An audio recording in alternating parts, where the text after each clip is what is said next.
sharaf weyn noo amaanta inaan ku soo dhaweyno magaalada Garoowe wakiilka gaarka ah ee UN-ka Ambassador Swan iyo waftigiisa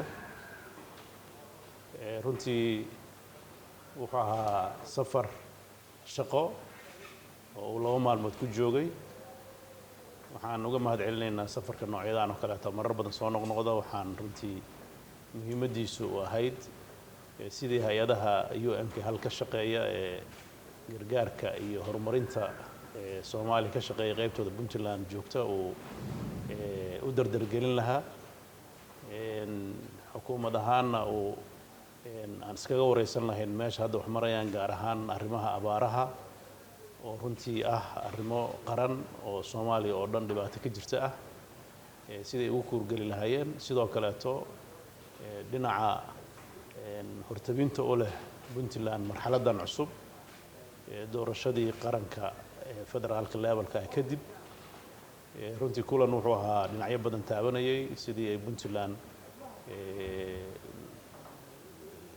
gargaarka ay ka hesho UN-ka internationalka loo sii kordhin lahaa dhinacyada ku soo kordhay abaaraha iyo horumarka sidoo kaleetana arrimaha doorashooyinka dowladaha hoose ee ku soo fool leh Puntland looga caawin lahaa dabcan wasiirro kala duwan iyo hay'ado kala duwan ayuu ilaa shalay iyo maanta la kulmayaa waana kulan shaqo oo aan rajeynayno in uu miro dhal noqdo waxaan rajeynayaa in uu kulankan kadib wixii ka soo baxay ay noqdaan waxyaabaha Puntland hor socodkeeda wax ka bedeli doono annagana waxaan la wadaagnay dhammaan warbixinaha dalka dhinaca amniga dhinaca dhaqaalaha iyo dhinaca horumarka ka jira iyo culeysyada soo fool leh ee runtii Puntland ku soo wajahan oo abaaruhu iyo sicir bararku ay saldhig u yihiin waxaan ka rajeynaynaa wixii aan ka wada hadalnay waxqabadkooda ayaan rajeynaynaa aad baan u soo dhaweynaa mar labaad waa mahadsan.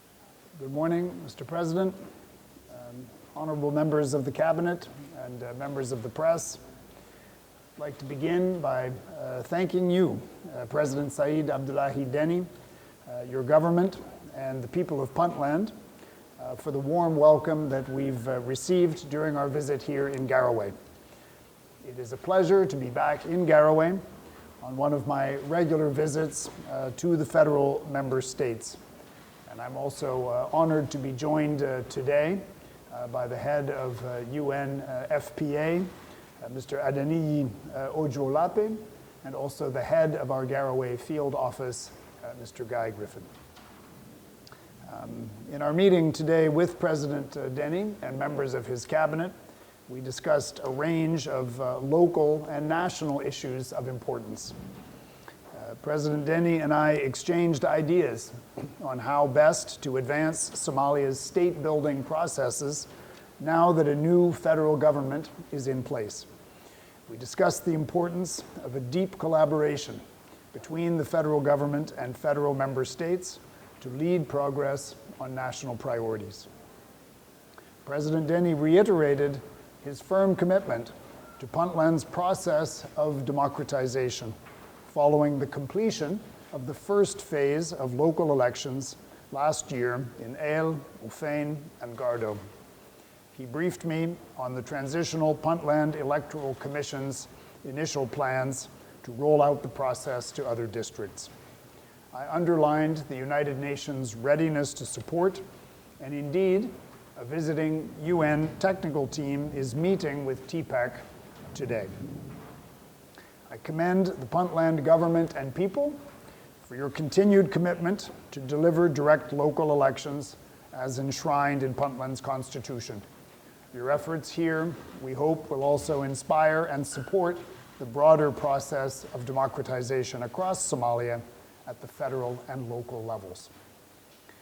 On security, I expressed my concern about last week's troubling incident at the Bosaso airport. President Deni assured me of the government's commitment and active efforts to ensure continued stability and reconciliation. The ongoing drought is a crisis that is causing need and suffering across Somalia and the region. The scale of the challenge is immense. although it is clear to me from our discussions that the Puntland government and the humanitarian community are doing their utmost to respond. UN agencies are already responding through urgent programs of cash transfer, nutrition assistance, water and sanitation support, and health services.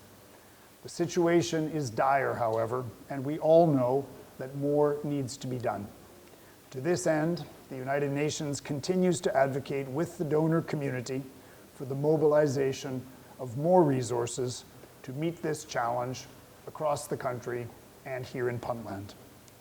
Once again, I thank the President and the people of Puntland for the warm welcome today. Thank you.